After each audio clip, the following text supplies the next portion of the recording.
الرحیم. قال اللہ تبارک و تعالی فی القرآن المجید والفرقان الحمید. اعوذ باللہ من فاسألوا اہل الذکر ان کنتم لا تعلمون. وقال رسول اللہ صلی اللہ علیہ وسلم کلکم راع وکلکم مسئول عن رعیتہ. کتنی محبتوں سے پہلا سبق پڑھایا, کتنی محبتوں سے پہلا سبق پڑھایا. میں کچھ نہ جانتی تھی, سب کچھ مجھے سکھایا. پہنچا دیا فلک تک استاد نے یہاں سے, پہنچا دیا فلک تک استاد نے یہاں سے. واقف نہ تھی ذرا بھی اتنے بڑے جہاں سے. السلام علیکم وآداب. حاضرین محفل, آج میری تقریر کا عنوان ہے استاد کا عالمی دن. یہ دن دراصل ہمیں اساتذہ کی اہمیت کے بارے میں بتاتا ہے کہ استاد معاشرے میں روحانی باپ کا درجہ حاصل ہے, کیونکہ استاد ہی ہمیں دنیا میں جینا اور رہنا سکھاتا ہے, کتابوں کا علم سمجھنے میں مدد دیتا ہے. گویا استاد کی تعریف اگر ان الفاظ میں کی جائے تو بے جانا ہوگا. ایک استاد لوہے کو دبا کر گلشن بناتا ہے, پتھر کو تراش کر ہیرا بناتا ہے, بنجر زمین کو سینچ کر کھلیان بناتا ہے. استاد مہمان بھی ہے, لوہار بھی ہے اور کسان بھی. استاد واجب الاحترام اور قابل تعظیم شخصیت ہیں. تمنا درد دل کی ہے تو کر استاد کی خدمت, تمنا درد دل کی ہے تو کر استاد کی خدمت. نہیں ملتا ہے یہ گوہر بادشاہوں کے خزانے میں.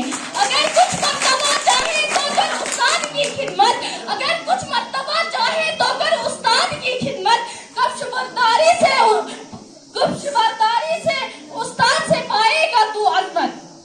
حاضرین کرام, اگر حقیقت کی نظر سے دیکھا جائے استاد کی حیثیت, اہمیت اور مقام مسلم ہے, کیونکہ استاد ہی نو نہلان قوم کی تعلیم و تربیت کا ضامن ہوتا ہے. استاد ہی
شکر گزار ہیں اور ہمیشہ رہیں گی۔